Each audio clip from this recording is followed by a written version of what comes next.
Railway late झाल्या, बस late झाल्या, अनेक कामकाज थांबवले, शाळा कॉलेजांना सुद्धा सुट्टी द्यावी लागली सभापती महोदय। आणि मग हा जो खर्च झाला, कशावर नेमका खर्च झाला नाले सफाईचा?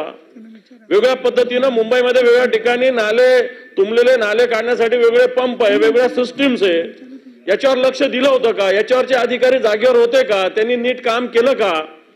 आणि म्हणून मुंबईसारखं शहर अशा पद्धतीनं जर अस्ताव्यस्त जीवन होत असेल तर ही सगळी नाले सफाई झालेली, कोणत्या कोणत्या कंत्राटदाराने काम केलं, योग्य केलं न केलं, तुडुंब पाणी भरणं, वेगळ्या पद्धतीनं नद्यात तुंबणं, या सगळ्या विषयाची एक श्वेतपत्रिका काढण्याची आवश्यकता आहे। सभापती महोदय, मीच मागणी करतो अशातला भाग नाही।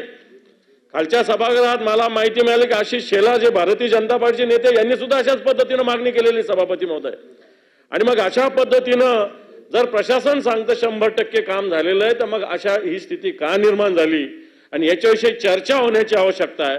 कारण मुंबई ही देशाची आर्थिक राजधानी आहे आणि ही आर्थिक राजधानी अशा पद्धतीने जर तुंबत असेल, अशा पद्धतीने जीवन अस्ताव्यस्त होत असेल, ते महाराष्ट्राच्या दृष्टीनं मुंबईच्या दृष्टीनं शोभनीय नाही, अशा प्रकारची भूमिका मी मांडतो।